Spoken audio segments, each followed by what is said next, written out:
네, 반갑습니다. 오늘은 이제 아모스 마지막 시간으로 이제 하나님의 그 정의의 관점에서 이 아모스를 아마 이제 정리를 해야 되지 않아. 이제 어느덧 이제 3강의 그 시간을 흘렀기 때문에 아모스를 이제 하나님 관점에서 또 정의의 관점에서 또 여호와의 날의 그런 관점을 한번 볼까 합니다. 그래서 이제 뭐 그런 것이 아니라 아모스가 이 보면 이제 자신의 이 전기가 아닙니다. 이게 자기 일대기를 기록한 이제 바이오그래픽 그게 아니라 하나님의 말씀, 여호와의 말씀을 그 하나님의 말씀을 기록한 예언서입니다. 바이오그래픽이 아니라는 거. 그 때문에 이제 그 아모스에 대한 정보가 그렇게 많이 있지는 않습니다. 그래서 다만 이제 후대에 또 여러 이제 연구들 그래서 아마 시대가 뭐 여러 가지 추측하지만 남유다 왕국의 뭐 두가 출신 또 유다의 또 남유다의 이제 우시야 또 북의 또 여로보암 뭐 활동한 것으로 이렇게 보입니다. 그래서 그가 이제 두고아죠 두고아.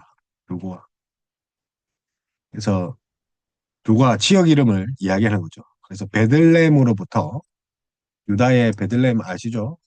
베들레헴 베들레헴으로부터 남쪽으로 약 이제 10km, 10km 정도 떨어졌다. 차로 한번 뭐 한 30분 정도 갈 수 있죠. 10km 정도 떨어졌고 뭐 걸으면 한 2시간 갈 되겠죠. 그 두고하다. 베들레헴과 가깝다. 그래서 약 2시간 걸리 정도 됩니다.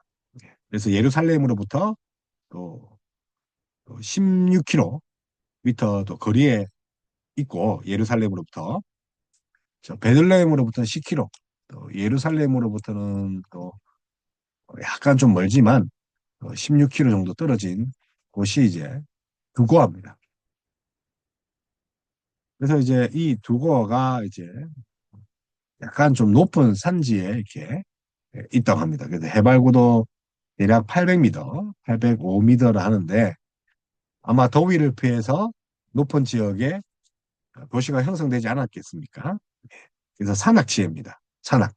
그래서 외부와의 접촉이 단절되었고 또 목동이라고 본인을 이제 소개하는 거 보니까 아마 산악지이고 뽕나무다. 그러니까 이제 산이겠죠, 산.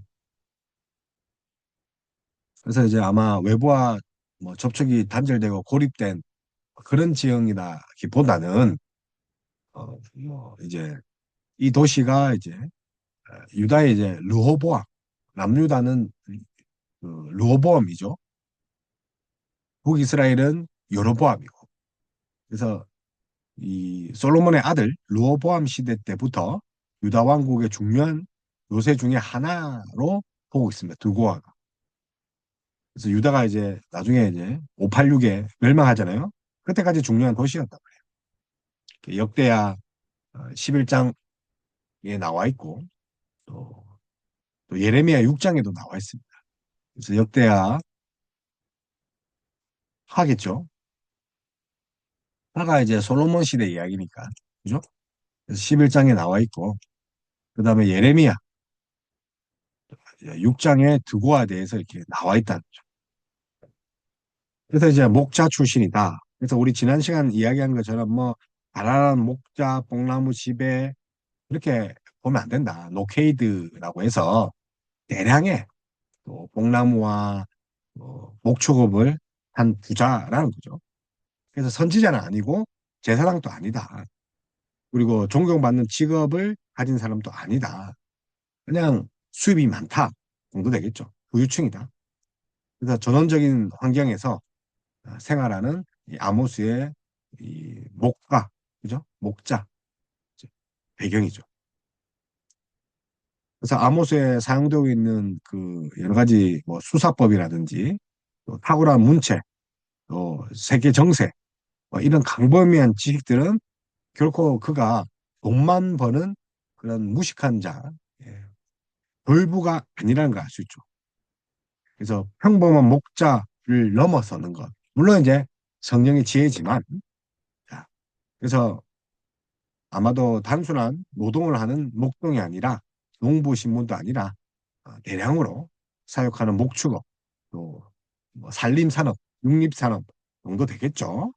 그래서 어느 날 그가 이제 하나님의 부르심을 받아요. 그래서 그가 하나님의 부르심을 받는데 그러면 이제 남쪽에 있는 사람이 어디로 간다는 거예요? 북쪽에 있는 거죠.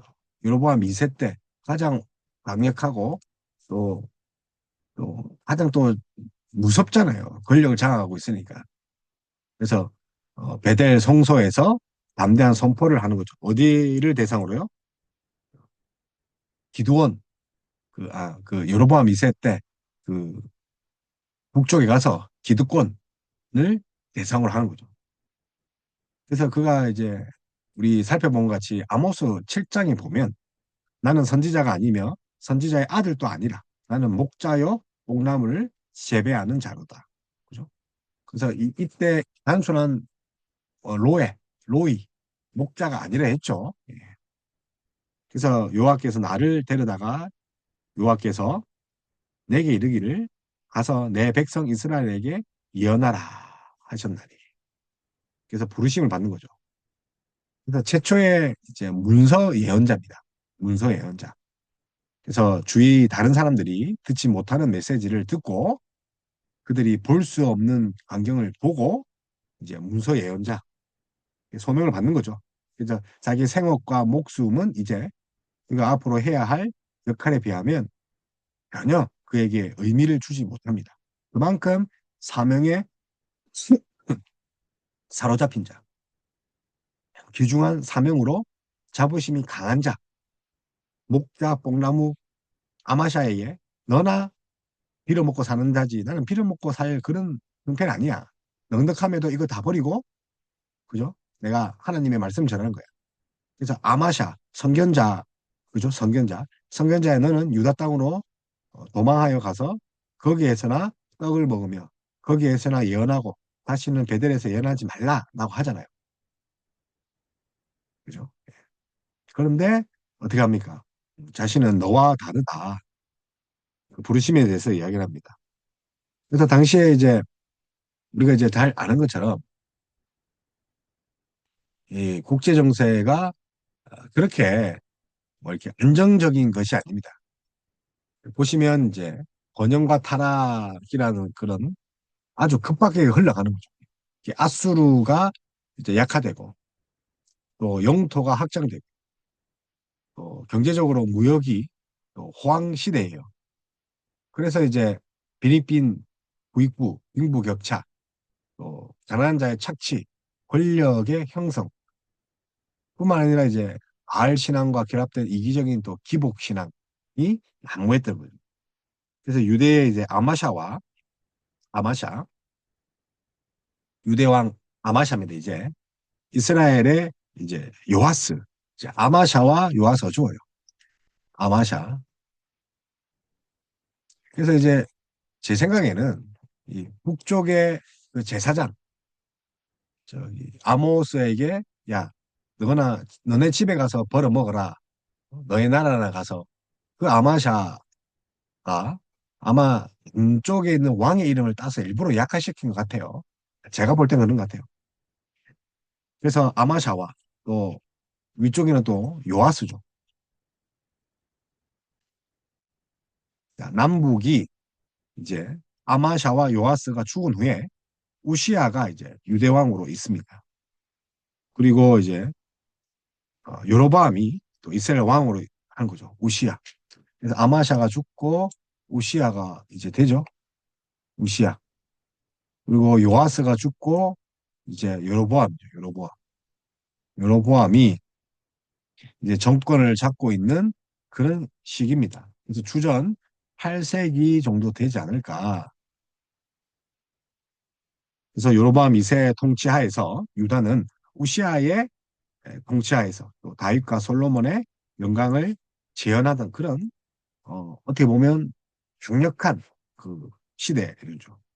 그러나 이제 국제 정세, 보면 이제 그 왕들이 안정을 기반으로 좀 이제 확장을 하려는 거죠.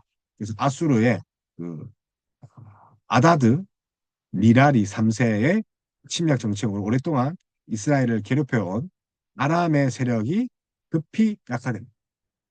그래서 아람, 우리 지난 시간에 르신했죠. 자, 아람의 세력이 누구한테 격퇴되는 거죠?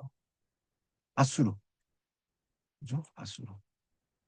그래서 아수르에서 격퇴됩니다. 그래서 아다드 니라리, 아라르 니라리 3세에게서 공격을 받아서 그 아람이 약화됩니다. 동시에 이제 이집트도 이제 애굽도 이제 세하게 되는 거죠. 애굽도 세하게 되고 이스라엘은 뜻밖의 이제 안정적인 그런 체제를 유지합니다. 그래서 확장, 국력의 절정 뭐 그렇게 되는 거죠. 그래서 여로보암 2세 7위 하에서 이제 여로보암이 지난 시간에 이제 41년 이렇게 통치하지 않습니까? 40년 가까이 통치하고 아수르의 우리 디글랏 빌라세 3세의 공격이 있기 전에 전쟁을 원합니다. 총 아수르가 3회하죠. 디글랏 빌라셋이 이제 디글랏 빌라셋 3세가 2회, 그죠? 디글랏 빌라셋 3세가 2회 정도 이제 이스라엘을 이제 북이스라엘이죠. 공격을 합니다. 자, 그래서 이제 요로보암이 이제 사망하여서 몰락하기 전까지 또 이스라엘만큼 절정 누리는 나라가 없었어요. 그런 국가가 없었어요. 여로보암 2세도 이제 범죄를 저질러서 결국은 이제 경쟁을 하다 죽잖아요. 또 그 아들도 배반을 해서 죽고. 그래서 유다 왕은 우시야, 그죠? 우시야. 뭐 이제 아샤라고 하죠. 아샤랴. 통치 기간이 또 한 50년 됩니다. 우시아는 52년 정도 되고 남북이 서로 평화로운 우호적 관계다. 자, 그래서 그 왕국이 번영을 하던 시대다. 그래서 다윗과 솔로몬의 황금 시대에 견줄 만하다라고 이제 이야기를 합니다. 그래서 티글라필라세 3세가 이제 아시라의 왕위에 오르기 전까지 그렇게 되고 또 이제 이때 어, 이제 이스라엘의 옛 영토를 거의 수복합니다. 그래서 이 번영과 타락 그 얼굴인데 일단은 옛 영토를 수복하는 사람이 어, 이제 유로보암이죠. 그러니까 막강한 군사력, 안정을 가지고 있으면 좀 하나님을 찬양하고 또 하나님께 예배드리는 걸 집중해야 되는데 그렇게 하지 못하는 거죠. 자, 그래서 이제 좀 이스라엘 영토를 회복하고 북쪽으로는 또 이제 하맛이 있습니다. 하맛. 북쪽 하면 또 북쪽 나라 하면 아수르잖아요. 하맛, 하맛. 자, 그래서 하맛, 이제 수리아의 주요 도시 중에 하나죠. 자, 그래서 또 하맛을 또 전략 요충지로 또 삼고 있는 그곳을 진출합니다. 또 다메섹까지. 하맛과 다메섹.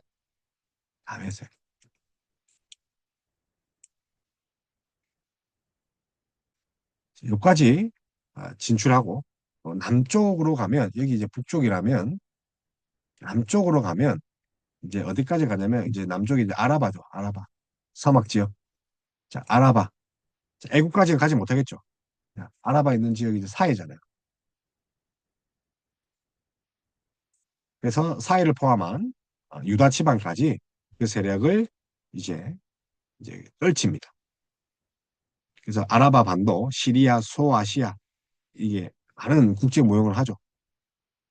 그래서 여로보암은 안정한 시대, 평화, 그렇죠? 예, 그런 시대를 얻어서 번영한다. 자, 경제적으로도 사실은 이제 정복을 하니까 무역을 자연스럽게 일어나겠죠. 경제 병력이 오겠죠. 왜요? 국가의 국력이 절정이 되니까. 그래서 전무후무한 부흥기 시대를 만든 거 풍요 속에 살 수 있죠. 그래서 건축 활동도 많이 일어나고 특권 계층은 또 겨울궁 우리 이제 있죠. 이제 뭐 계절궁, 여름궁, 겨울궁을 만들죠. 왜냐면 이제 부흥기를 맞았어요. 또 상하로 장식한 침상 우리 봤죠. 근데 그만큼 착취가 심했다는 것도 있고 포도주는 또 대접으로 마셨던 거예요. 그 귀한 포도주가 또 갈증 채우기 위한 그 포도 농사가 활발했고 또 항류로 자기 몸을 달랐다고 합니다. 우리 이제 아모스 6장 주는 거예요. 향유로. 그래서 경제적인 변형에 따라서 어, 이렇게 좋아졌다. 그리고 사회적 상황 보면 반면에 이스라엘에게 안겨다 주었던 이스라엘의 정치적 평화, 경제적 변형은 오히려 또 부패를 또 조장하죠. 사회적 어두움이 있다. 빛이 밝으면 그림자는 항상 어둡게 돼 있죠. 풍요 속에 어떻게 됩니까? 착취가 이제 되는 거죠. 물질적 번영과 경제적 안녕 속에 급부상한 그 어떠한 그 상류 계층이 막대한 부가 증가되면서 더 순욕적이다. 더 가업적으로. 그래서 태판관들까지 돈으로 매수하면 정의와 공의가 없어지죠. 정의를 물같이, 공의를 하수같이, 강같이. 그죠? 그래서 공평, 사회적 정의와. 그래서 사회는 정의입니다. 법은요, 공평해야 돼요. 공정해야 된단 말이에요. 자, 정의와 공의. 자, 사회와 법이 무너졌다. 그래서 양심이 사라진 지 오래다. 그래서 상류층의 부의 축적은 부당한 이윤 추구와 착취로 이어지죠. 착취하면 뭡니까? 피해 열매죠. 뭐 건축은 어떻게 했어요? 피해 열매겠죠. 건축도. 그래서 하나님의 백성의 원성이 낮아했다. 그래서 사치와 향락 그리고 갈치, 욕망의 실현, 부정 부패, 정의와 공의는 없고 양심은 사라지는 그런 막장 시대. 그래서 부자는 신전에서 축제를 즐기며 시간을 보내거나 호화롭게 했죠. 신전에서. 그래서 포도주를 대접으로 마실 정도로 문란하고 포금했다. 성적으로도 그렇죠. 그래서 아시린에게 포도주를 마시게 해서 금주하기로 한 서약을 깨뜨리기까지 합니다. 아모스 2장 2절에 있죠. 또 여성들도 술 마시는 일에 동참함으로써 술 취하는 것이 그 나라 보편적인 문화. 남자들은 또 술하면 뭐가 생각납니까? 성적인 타락. 아모스 2장 7절에 있습니다. 자, 그러면 이런 이제 뭔가 분단력이 사라졌고 부패했기 때문에 당연히 종교적인 것도 어떻게 됩니까? 이단성이죠. 첫 단추부터 잘못 끼웁니다. 그래서 분단 국가 남북으로 갈라졌죠. 그래서 초대 왕이 여로보암 1세예요. 자, 여로보암 1세가 정치적 이유로 배달과 단에 이 송아지, 금송아지를 하잖아요. 우리 열왕기 봤죠? 이것은 이제 고대 군동의 문화적인 변화에 이제 순응하고 또 아합, 이사벨 이제 뒤에 보면 오므리 왕조가 있어요. 오므리 왕조. 아합, 이사벨의 우상 숭배 장려 정책에 맞물려서 바알 등의 가난 그 토착민들의 신을 섬기죠. 가난화된 거죠. 그래서 이 가난화되면서 여호와 하나님을 함께 이방신과 섬기는 이 종교적 혼합주의가 발달합니다.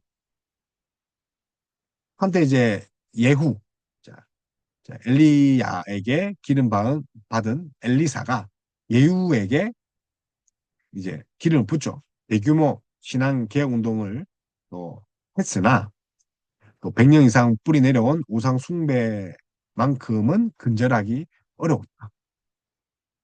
그래서 이제 열왕기 보면 열왕기 하에 보면 그 이제 예후의 열심들이나 어, 이 열왕기 하에 보면 또 17장이죠. 17장. 예후의 열심만큼 힘을 내야 되는데 예후도 이제 하나님 보시기에 그렇게 불순종한 것으로 보이는 거죠. 왜요? 그 산당은 제가 하지 못했습니다. 그래서 북이스라엘 사람은 종교적으로 매우 활동적이었죠. 각종 제사와 희생 11조 드리면서도 아시라, 그 아수르의 종교적인 간섭을 따랐고, 또 이방 제사, 뭐, 또 종교적 의식에 참여하는 자들도 여호와 예배에 함께 성소를 메웠죠. 종교적 열심이 아니죠. 방향을 잃은 그런 미치광이 짓이죠. 그래서 부와 쾌락과 더불어서 하나님에 대한 여호와 신앙마저도 이제 부패합니다. 그래서 관료주의, 또 제사의식, 뭐 이런 것들이 점점점 사치, 그리고 사멸에 이르고, 또 영적 타락의 극치가 되는 거죠. 그래서 바알 신전에서 이제 뭐를 했겠습니까? 흔히 이제 바알 신전에 가면 다산과 풍류를 비는 그 제의의식을 했잖아요. 근데 그 바알 같은 거는 신전에 창기가 있었다 그러잖아. 그럼 이스라엘 민족이 얼마나 좋겠어요. 그 제의의식에 빠지는 거죠. 그래서 신전 창기와 여자는 물론 남자도 있었다는 거죠. 남창.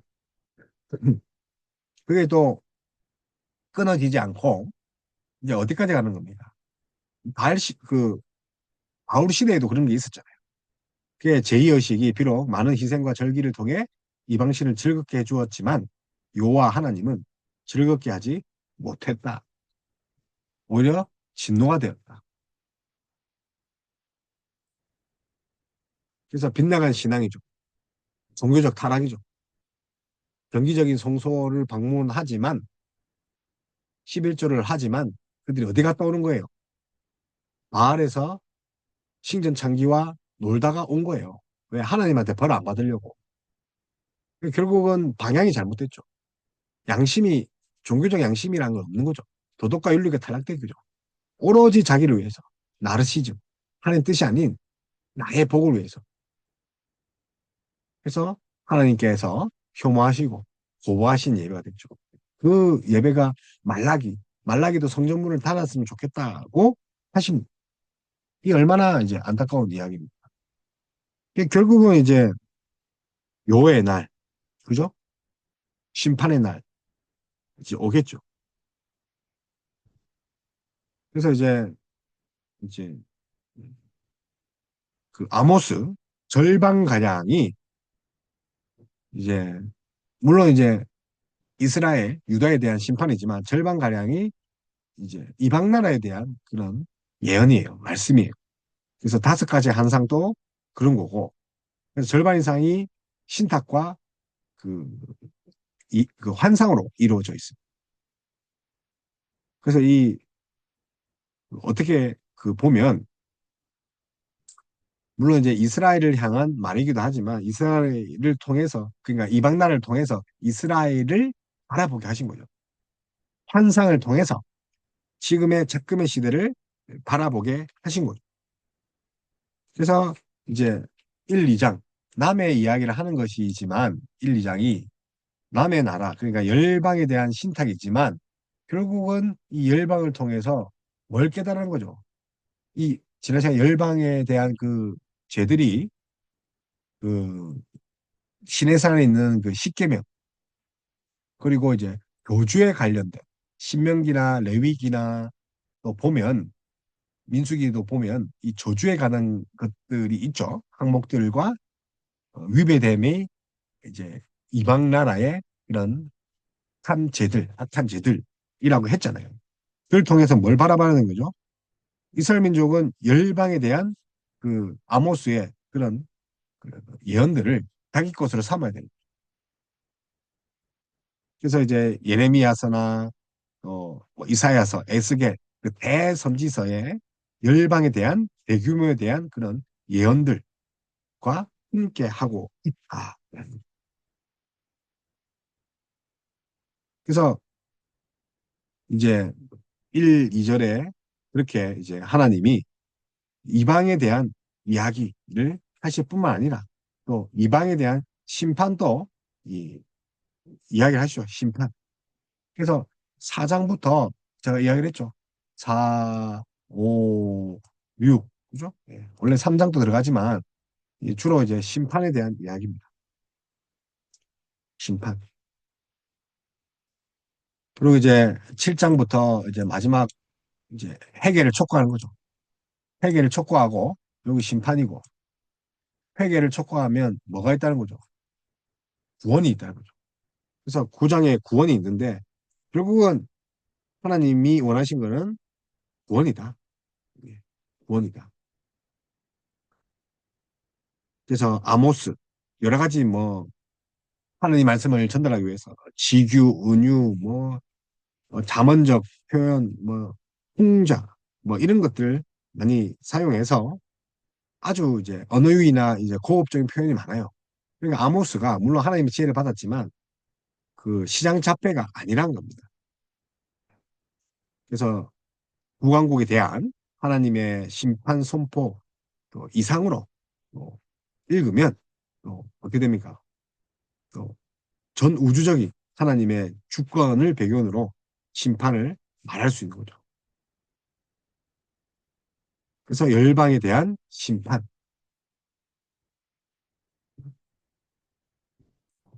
자, 1장에서 2장 있죠. 그래서 우리가 이제 아람, 그죠? 블레셋, 그리고 두로, 너, 그다음에 에돔, 그 노예 장사로 부자 된 나라, 우리 형제 국가, 이 에서의 후예죠. 에돔은 그리고 암몬, 그, 그 롯의 그 우리 친척이죠. 롯의 계열이죠. 그러니까 롯의 첫째 딸이죠. 첫째 딸의 계열이고 모압, 롯의 둘째 딸의 계열이죠. 우리의 이제 그래서 혈연 관계죠. 그럼에도 이제 괴롭히죠. 이스라엘 민족을 괴롭히죠. 그 다음에 유다 그리고 북이스라엘. 유다는 이제 아모스의 고향이잖아요. 고향 나라, 자기 조국. 자, 그렇게 이야기를 7가지 플러스 1, 뭐 이렇게 이야기를 했죠. 여기에 대해서 이제 죄에 대해서 이제 4, 5, 6 이야기를 합니다. 자, 그리고 7장에 주목해야 할 것이 이제 5가지 한상이죠. 7장은 5가지 한상, 그죠? 5가지 한상. 7장. 한상이 뭐 있습니까? 황충, 메뚜기, 그죠? 그 다음에 불, 그 다음에 건축할 때 쓰는 수직을 대는 다림줄, 그 다음에 여름 실과, 과일이죠. 과일. 그리고 이제 성소 옆에 서 계시는 여호와, 황폐한 성소죠. 자, 이렇게 또 예언을 하고, 그래서 7장 그 대림주까지 딱 오고, 그러니까 8가는, 8장은 여름 실과, 그리고 또 황폐한 성소 이야기를 구장을 해서 마칩니다. 그래서 이제 그 여호와의 날 이제 오해를 할 수 있지만 어, 백성들이 이제 무조건적인 구원이라고 할 수 있지만 지금 구조를 살펴봤을 때 다 죄의 이야기지 않습니까? 그래서 이스라엘의 주변의 7나라의 죄. 자, 그 다음에 그 7나라의 죄목들 7개. 완전수로 했죠. 또 심판의 불가능성에 대한 7가지. 또 7가지의 풍자적인 또 명령, 뭐 이런 것들.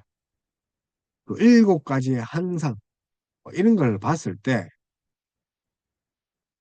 뭐 이제 구원이겠습니까? 축복이겠습니까? 승리의 날이겠습니까? 그건 착각하고 있죠. 그래서 아모스는 빛이 아닌 어둠의 날이다. 심판과 멸망이 있는 날이다. 그래서 죄악을 품은 선민은 이방과 동일하게 심판을 받는다는 거죠. 7가지 국가의 죄가 너희의 죄다.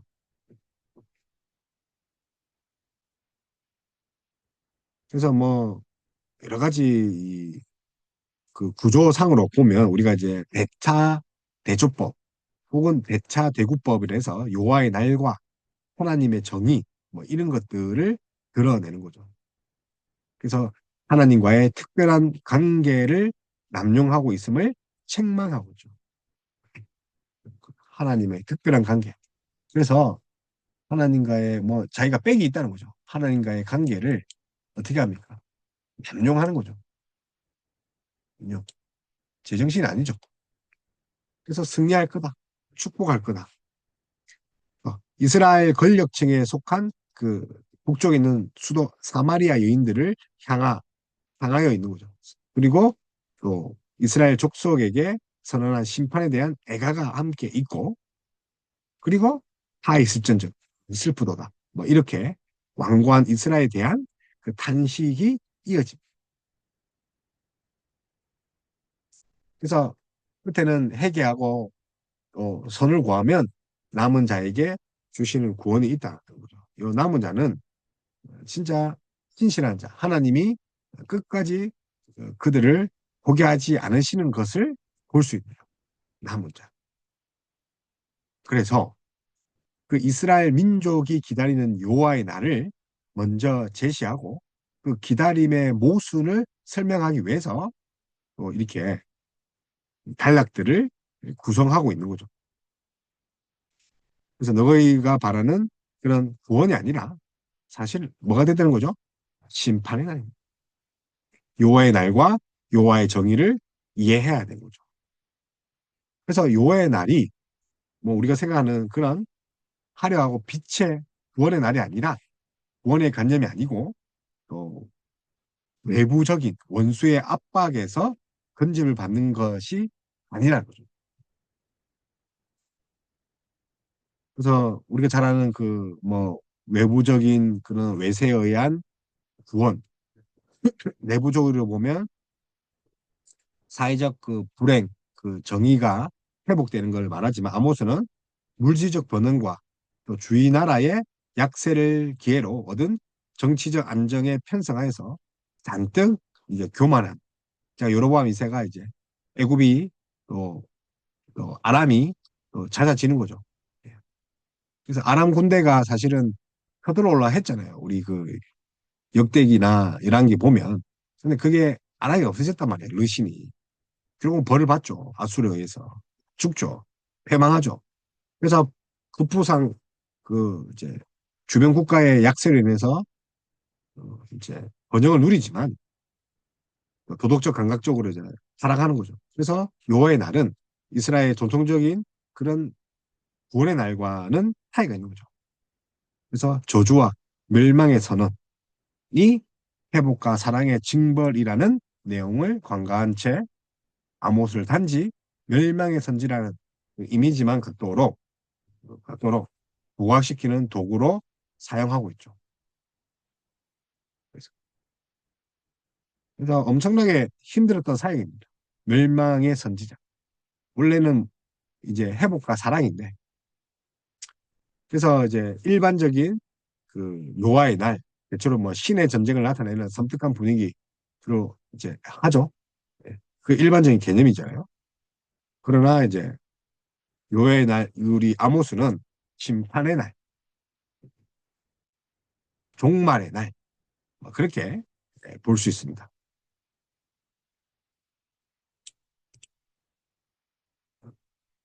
그래서 이제 아모스가 부르짖는 하나님의 정의는 다른 것이 아니라 오직 공의를 물같이, 정의를 하수같이, 그죠?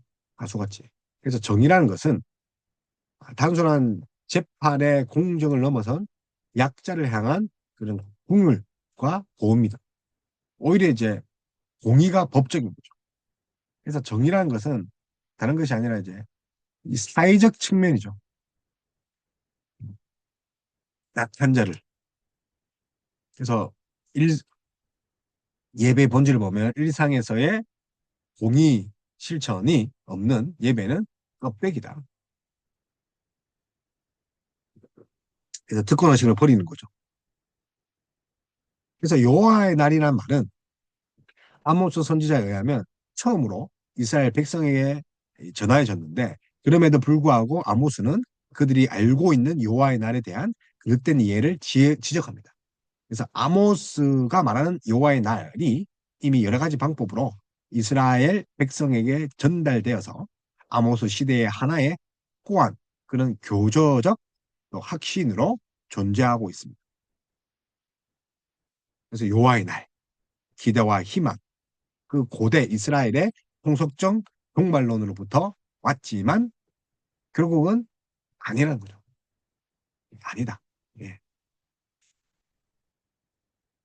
자, 그래서 이제 예배의 본질. 결국은 이제 예배가 다 무너졌죠. 언약 백성의 책임, 왕종을 버리고 사회적 책임을 해야 되는 거죠. 하나님이 원하시는 그런 우리의 율법과 또 모세 오경에 있는 것들을 지켜 행하면, 그리하면 하나님이 복을 주신다는데, 그렇게 하지 않아서 어떻게 되는 거죠? 조주에 임하는 거죠. 조주, 조주.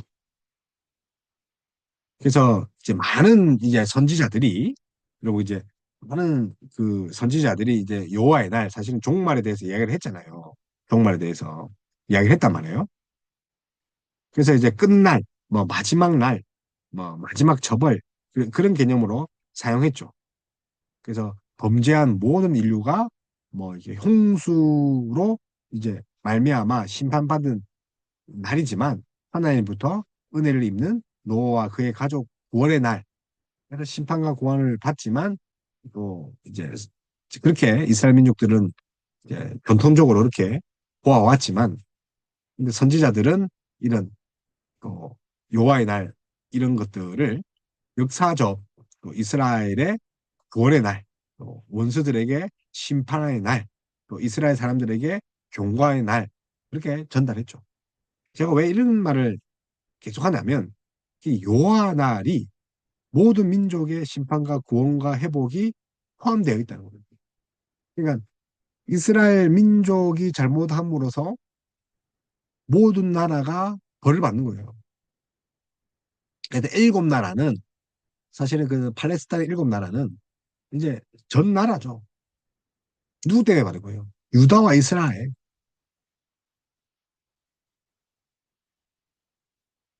그래서 이사야 같은 경우도 우리가 한번 보면 그 여호와의 날을 이야기하잖아요. 많은 선지자들이 이제 이사야 뭐 뿐만 아니라 그 여호와의 날을 이야기하잖아요. 선지자들이 그렇잖아요.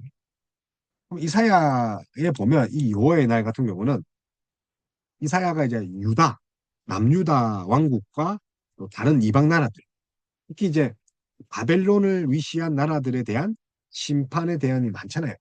이사야가. 얘가 이제 왕궁 출신으로 또 호세아, 이사야, 미가 뭐 이렇게 같이 활동했다고 이야기를 했잖아요. 그죠? 근데 이사야가 특히 이제 유다와 또 비롯해서 다른 나라, 또 특히 이제 바벨론, 먼 훗날에까지 이제 얘기를 했단 말이에요. 그래서 먼저 하나님께서 당신을 거역하고 불신하며 악을 행하는 자들을 반드시 심판하신다. 그래서 남유다, 저한 정치 위기와 혼란의 원인이 어디에 있다고? 그들의 종교적, 도덕적 타락에 있다고. 그러니까 내부의 문제라는 거죠. 종교적, 뭐 윤리라고 도덕적이죠. 이게 이제 사회적 측면과 또 우리 또 종교적 측면이 부패했다는 거죠.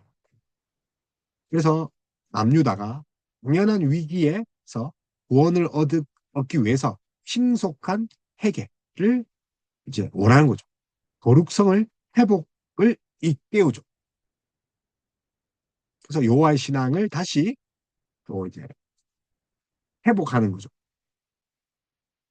그래서 이방 국가들과 동맹을 맺는 어리석음을 버리고, 애굽으로 내려가지 말라고 하잖아요. 오직 여호와만 신뢰할 것을 이 난국을 극복할 수 있는 유일한 길이라고.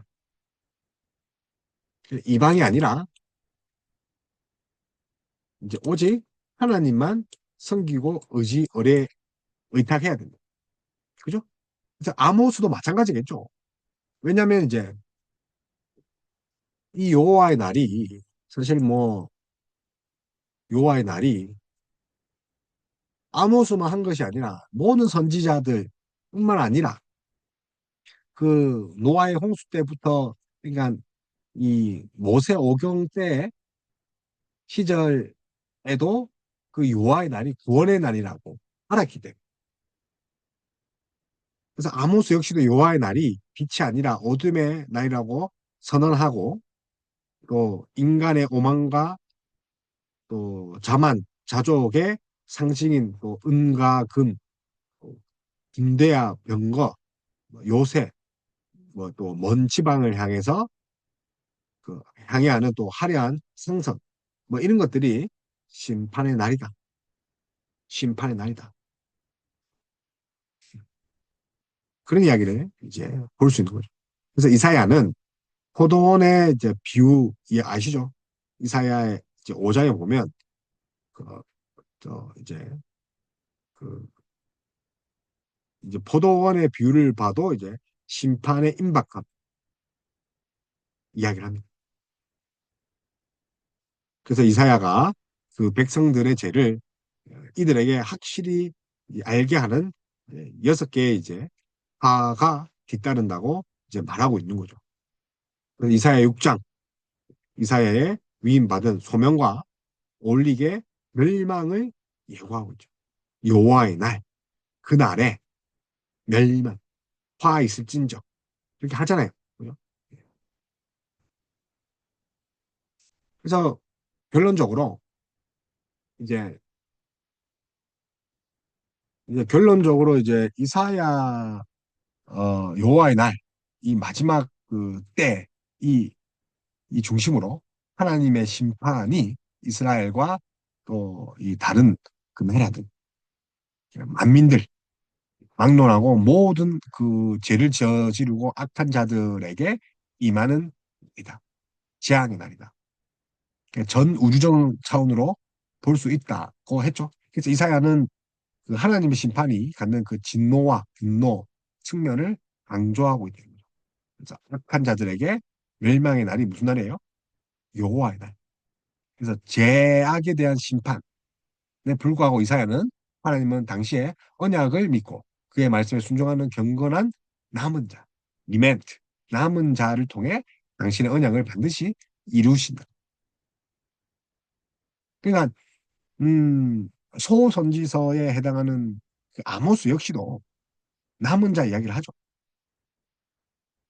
그래서 당시 이제 남유다의 백성들을 물론하고 장차 이제 바벨론의 포로 생활을 하게 될 이스라엘 백성과 또 오는 모든 세대 성도들에게 고난 가운데서 참 그 믿음을 버리지 말도록 이야기하는 거죠. 남은 자. 하나님이 포기하지 않으시는 그런 마음, 언약의 그런 신실하심을 이 남은 자로 볼 수 있는. 그래서 전적으로 하나님을 의지하여서 순종하는 삶을 살아야 된다. 아모스도 동일한 그런 이야기를 계속 하고 있죠.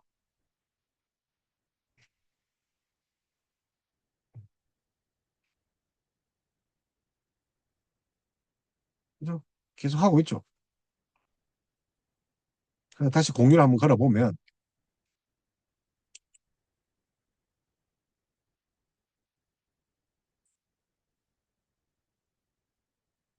다시 한번 걸어볼게요. 그래서 이제 이런 시대에 이 이제 음, 하나님의 공의를 이제 예배를 이제 회복해야 된다. 뭐 이렇게 이야기를 할 수 있죠. 요거의 날. 결코 이제 빛이 아니죠. 자, 지난 시간에 했던 요엘 있죠. 지난번에 가장 핵심적인 가르침이 요하의 날입니다. 요엘 때 그렇잖아요. 요엘. 물론 이제 성령 강림으로 회복을 시킵니다. 하나님이 성령을 주시고 또 은혜를 주셔서 회심하게 하시는 거죠. 심판과 회복에 관한 메시지를 뚜렷하게 백성들에게 회개를 공고하는 그런 게 요엘이잖아요. 마지막 날에 내용을 만민에게 부어주리니. 그래서 아모스와 호세아 시대의 일반적인 부패의 증거는 들고 있지 않지만 또 요엘은 특수한 죄에 대해서 우상 숭배도 언급하고 있지 않지만 그럼에도 불구하고 요아의 날은 그 오바다처럼 오바다 요아를 거역하는 이방 민족을 심판하는 날로 그 선포할 뿐만 아니라 유다 백성의 해결을 촉구하기 위해서 요아의 날을 선포하십니다. 그러면 요아 날이 결국은 심판과 해결을 위해서 하나님이 회초리를 드시는 날. 그래서 요엘은 요아 날이 항상 가깝고 큰 고난을 동반하며 피할 수 없고 우주적인 것임을 선포하죠. 무서운 심판. 그래서 이제 메뚜기 때 네 가지 모양이죠. 네 가지 모양. 메뚜기 재앙을 통해서 또 날이 어둡고 캄캄하며 구름이 가득 끼고 새벽빛 이 산꼭대기에 덮인 것 같이 음침할 때에 수많은 메뚜기 떼들이 군대처럼 뭐 이렇게 들어 작친다. 아수르로 보고 있다. 그래서 이제 땅이 진동하고 하늘이 떨며 1월이 캄캄하며 또 별들이 빛을 거둘 것이라. 자, 그런 상징적 표현을 메뚜기 재앙을 통해서 앞으로 너희가 이제 포로가 될 것이고 압도적인 이방 나라의 군사에 의해서 너희가 힘들어질 것이다. 심판을 받을 것이다. 그래서 장차 다가올 요아의 날, 이 요엘서 요아의 날, 그죠? 예, 무섭고 떨리는 심판을 예고해서 백성들에게 어떻게 합니까? 음식, 한식, 옷을 찢지 말고 뭘 찢어야? 마음을, 회개를 촉구. 그래서 모든 범죄 때문에 무서운 메뚜기 떼들이 와서 들판에 푸는 것들을 다 먹어치우고 그리고 불볕 가뭄으로 같이 항무하고 모든 가이드들이 시들고 곡식도 없고 제사드릴 것도 없고 지심들이 물이 없어 탄식하고 불풀들이 불타고 뭐 이런 것들을 말라버리고 뭐 이런 하나님의 진노의 날이 요하의 날이다. 회개를 촉구하는 거죠. 그런데 우리가 그렇잖아. 죄, 심판, 은혜. 항상 은혜로 끝나는 거죠. 요의 날은 무서운 심판의 날이지만 동시에 끝에 가면 뭐가 되죠? 하나님의 택한 백성들. 다시 말하면 그 하나님의 신실한 언약의 그 신실하심을 위해서 남은 자를 남겨주시잖아요. 남은 자들에게서 구원의 날이고 기쁨의 날이죠. 승리와 영광의 날이죠. 그래서 여호와의 이름을 부르는 모든 자를 구원하시는 자, 날, 여호와의 날. 그렇게 이야기를 합니다. 그래서 요엘은 하나님의 신을 부어주시는 그 이날, 그 이후에, 그날 이후에 이렇게 하잖아요. 그래서 뭐 정과 같이 이른비의 예수 그리스도의 소림, 그 이후에 오시는 의의 교사. 이른비가 사실은 이제 그 어떤 그 사보, 소라 사본에는 그 의의 교사라고 했죠. 예수 그리스도를 상징한다고 했죠. 그래서 그 후에라는 말로 불명확하게 이야기를 하지만 물론 이제 요엘 2장 24절 우리 살펴봤죠요. 이른 비와 늦은 비 할 때 병과 같이에 이제 기결되는 거죠. 이른 비는 누굽니까? 예수 그리스도의 초림. 그 다음에 의의 교사, 늦은 비, 뭐 이제 예수 그리스도 상징하는데 이제 뭐 성령님을 말하기도 합니다. 어쨌든 이제 베드로가 사도행전 2장에 보면 이제 성령 감림 이후 설교를 하잖아요. 무식한 베드로가 유식하게 되고 지혜로운 된 이유가 성령을 받았는데 제일 먼저 성령 받고 한 설교의 인용이 요엘서잖아. 요엘서잖아요. 요엘서. 그래서 요엘서를 인용한 베드로는 이것을 분명히 했죠. 요하의 날의 징조를 성령 감림으로 보았고 요하의 날은 그리스도의 재림의 날로 이해했다. 무서운 심판이 이르는 그 요하의 날이라 할지라도 참으로 회개한 하나님 백성에게는 내 백성의 피난처가 되겠다. 따라서 요하의 날은 심판의 날이면서 동시에 남은 자에게만 구원의 날이죠. 오바댜. 오바댜도 우리 좀 있으면 할 거예요. 구약 중에 가장 짧은 거죠. 그죠? 그래서 야곱의 그 형님이 그 에돔의 조상 에서죠. 에돔의 심판을 예언하는 거죠. 에서를 심판한 거죠. 에돔은 일찍이 강대국이었죠. 왜냐하면 에서가 활쏘기를 좋아했고 사냥하기를 좋아했잖아요. 그러나 장자권을 쉽게 팔아먹는 자잖아요. 그래서 그 뭡니까, 조상답게 강대국이었죠. 그래서 에돔은 육적인 생활에 전형적으로 영적 생활에는 관심이 없는 그런 모습. 그래서 오바다의 예언은 이스라엘에 끼친 계약으로 인하여 에돔이 그 하나님께 매맞는 거, 중심으로 하고 있죠. 에돔의 심판하면 오바다자. 그죠? 그래서 오바다 사람들이 자기들의 거처가 천연적인 그 요새임에도 요새임을 믿고 까불잖아요. 교만하잖아요. 방종하잖아요. 그 형제인 유다 백성을 다른 적들과 함께 치고 포박하여 이 에돔의 교만을 꺾는다고 했죠. 그리고 모든 재물을 약탈당하고 동맹국으로부터 배신당하고 영원한 멸망의 심판날이 있죠. 그래서 오바다는 육신적으로 형제의 나라요. 영적으로는 여호와의 백성이 유다를 멸하려고 하고 그들의 한난을 기뻐하는 그 에돔이 여호와의 날에 징벌을 에돔이 기뻐합니다. 그래서 만국을 심판하는 그날 에돔도 함께 심판받지만 반면에 이날은 야곱의 족속들은 어떻게 됩니까? 유다 기업을 소유하는 거죠. 한쪽은 심판, 한쪽은 조죠. 그래서 이제 야곱이 이스라엘로 바뀌잖아요. 그래서 이스라엘은 더 이상 자신의 기업을 뺏기지 않을 것이고 과거에는 모든 대적으로부터 공격받았던 민족 이스라엘이 이제 어떻게 됩니까? 에돔을 멸하시고 에돔을 멸하시는 또 도구가 되는 거죠. 이날에 하나님을 믿지 않는 사람들은 자기의 행위에 따라 보응을 받으나 하나님의 백성은 기업을 얻죠. 원수들의 불이 그죠? 어, 섭을 사름같이 원수들은 불이 섭을 숲을 사름같이 침멸 당하는 것이 노아의 날.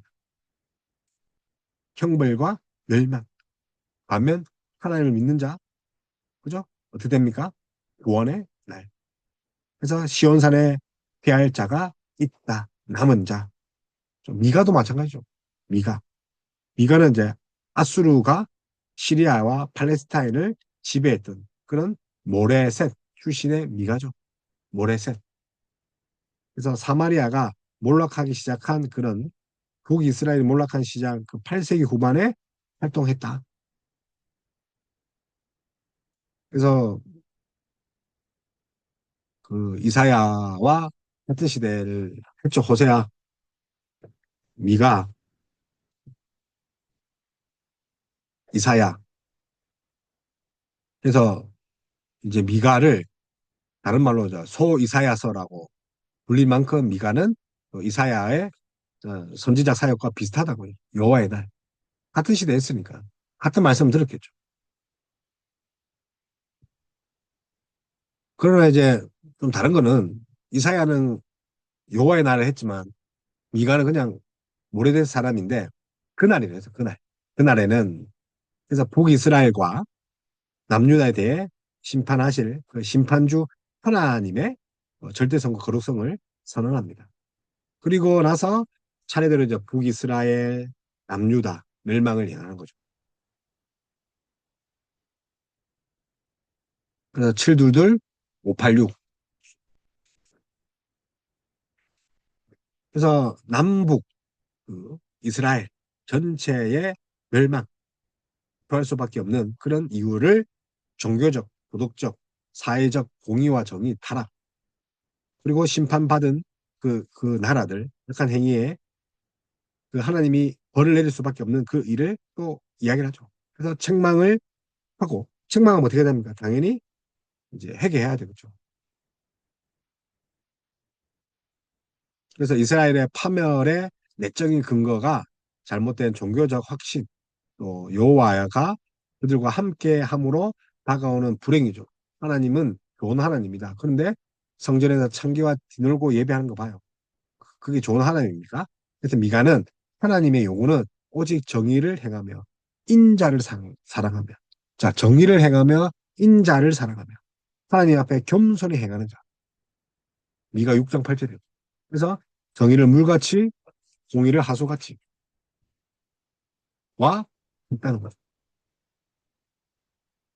그래서 인자를 사랑하며 오직 정의를 행하며 인자를 사랑하며 하나님 앞에서 겸손한 이렇게 함으로써 이제 아모스, 호세아, 뭐 이사야, 뭐 오바댜 모든 점에서 뭡니까? 하나님의 심판의 날. 미가도 마찬가지다. 마찬가지다. 어? 미가도 마찬가지다. 그래서 심판 후에는 반드시 하나님께서 자신의 택한 백성들을 회복하여 구원하시라는 약속이 똑같이 미가에서도 등장한다. 그죠? 결국 하나님은 절대 공의이신지라 그 죄에 대하여 필히 징계하시나 택한 백성만은 끝까지 사랑하시고 구원하신다. 진실한 언약의 하나님.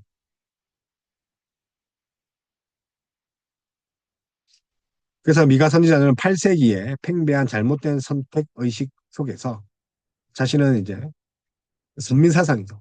잘못된 선민사상 속에서 자신들의 죄악을 범해도 여호와께서 그들을 멸하지 않고 계속 사랑해 주실 것이라는 그런 믿는 백성들을 향해서 재앙이 임했다고 외치고 누가 주된 범죄자들임을 선포하고 그들의 죄가 무엇인지를 밝혀주고 그러한 죄들을 하나님께 어떻게 벌하실 것인지를 예언하고 있는 날이 여호와의 날, 임박한 여호와의 날.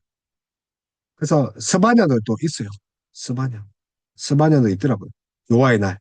그래서 스바냐에도 그 여호와가 급하게 임하고 피할 수 없는 심판의 날, 여호와의 날에도 스바냐도 있습니다.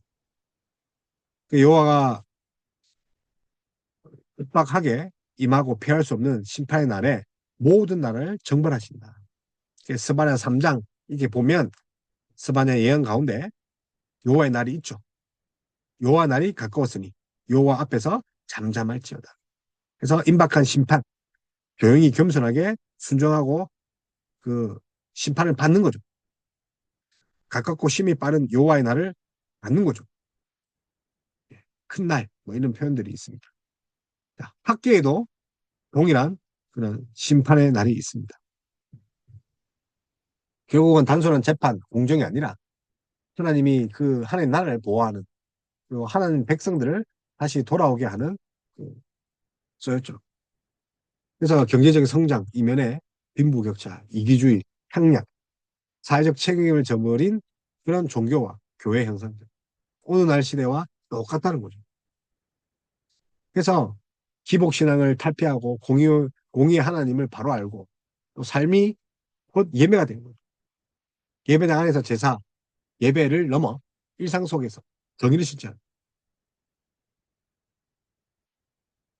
그래서 아모스의 여호와의 날, 심판의 날 앞에 있는 그 똑같죠, 그죠? 그 여러 가지 그 하나님의 그 선지자들이 했던 여호와의 날이 비슷합니다. 근데 또 반면에 이제 이런 것들이 사실은 오늘날의 그런 시대적 그 배경을 보면 교회 다니고 모태신앙이다. 그래서 여호와의 날이다. 구원 받겠다 생각했죠.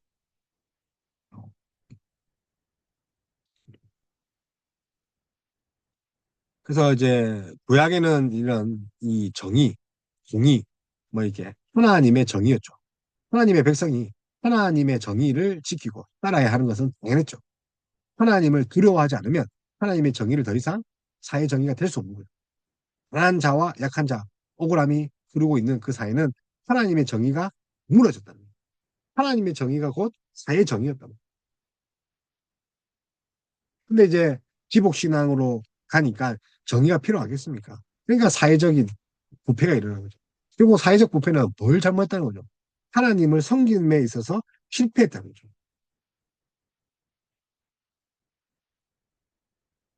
그래서 율법과 또 선지자의 말과 또 모세의 글을 지켜 해가야 되는데 그렇게 하지 못했다. 는 거죠. 그래서 정의, 우리가 지난 시간에 츠다카 했잖아요. 츠다카. 그다음에 뭐 체데크 뭐 이렇게 이야기를 했죠. 그래서 재판하다, 심판하는 거죠. 미시파트. 그게 이제 정의죠. 정의. 정의. 그죠? 미시파트. 그래서 사실은 이제 공의까지 보면 이제 미시파트인데, 그래서 이제 뭔가 하나님 법에 위배되면 안 되는 그런 정의. 그러니까 제일 1순위가 사실은 제사장, 왕, 선지자가 지켜야 할 것이 하나님의 정의와 공의고, 그걸 전파할 것이 하나님의 정의인데, 이게 다 무너진 거죠. 그래서 아모스가 외친 정의는 사회적, 도덕적 신앙의 토대를, 그 토대 위에 마련된 그런 정의다.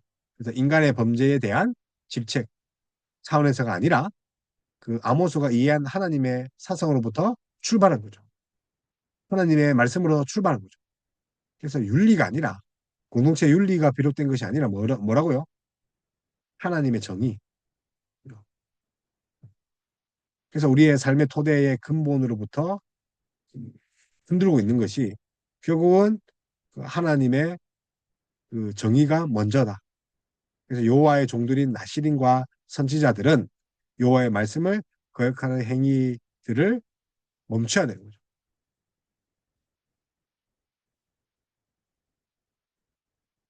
그래서 이제 마무리하면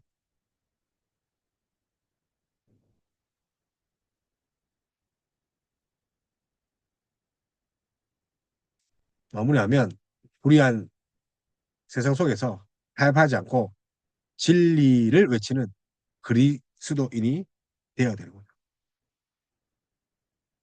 그래서 아모스에 나오는 이 몇몇 구절에 보면 이제 하나님의 이 이스라엘 백성들이 이 제의적인 관행들을 경멸한 것들을 볼 수 있습니다.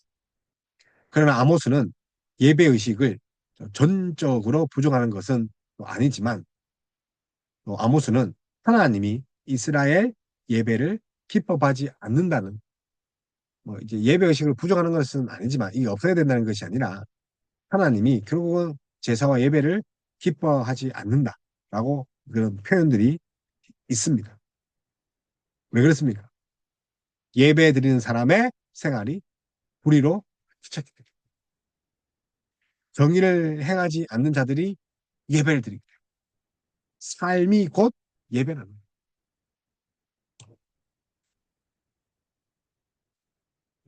그래서 아모스는 확실합니다. 삶이 곧 예배다. 그래서 정의를 행하고 어렵게 생활하는 사람들이 예배 드릴 때, 그때 비로소 하나님은 그런 예배를 연락하신다. 종교적인 경건을 위하여 길갈에 갔지만 집으로 돌아올 때에는 종교를 뒷전에 버리고, 예배할 때는 먼 곳에 가서 대형 교회 가서 예배드리지만 나올 때는 주차장 봉사하는 사람들에게 욕을 합니다. 밥줄이 길다고 불평합니다. 집에 가는 차, 아니 예배당 문을 여는 순간 돈 걱정합니다. 어떻게 놀까 걱정합니다. 그래서 우리 종교는 하나님이 관계되는 한 악취만 풍기는 그런 종교입니다.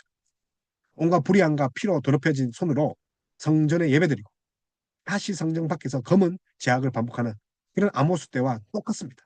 그러나 예배는 하나님께서 돌보지 아니하시고 기뻐하지 않으냐 하신다고 이야기를 합니다. 불의한 세상 속에서 발표하지 않고 진리를 외치는 우리가 되어야 되죠. 살아계신 하나님 그 존귀한 면전에서 나오는 것이 예배지 않습니까? 도는 인간의 거룩한 하나님 앞에 나아가는 것은 불가능합니다. 그래서 제사와 제의를 담당하는 제사장들은 역할은 불의하고 부정한 인간의 거룩하고 정의로운 하나님 앞에 나아가는 길을 열어놓는 것. 그래서 제사는 하나님과 진정한 상인과 교제를 가능하게 방편이죠. 그래서 정의로운 하나님께 나아갈 때 우리가 거룩하게 삶을 삶으로써 하나님께 나아가는 거죠. 그래서 하나님께 나아가는 자들은 정결해야 했으므로 모든 불의를 씻고 나아가야 합니다. 옛 이스라엘은 이러한 예배의 본질, 종교의 정신, 제사, 제의의 정신을 상실했죠.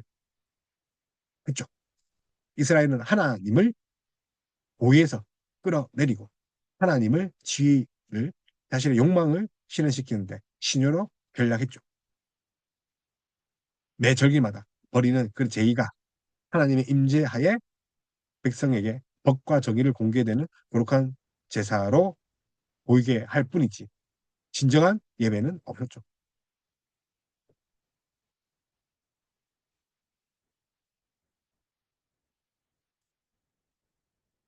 그래서 이 아모스를 이제 마무리하면서 이 사회적 공의가 무너졌다는 것은 결국 예배가 무너졌기 때문입니다. 사회가 전쟁과 악이 만행한 것은 우리 믿는 자들이 삶의 예배가 무너졌다. 언약 백성으로서 하나님의 정의와 공법을 언약 백성의 삶의 근간으로 줘야 되는 거죠. 공의와 정의, 하나님의. 그래서 이 예배로서의 삶만이 자, 하나님이 받으시는 예배요.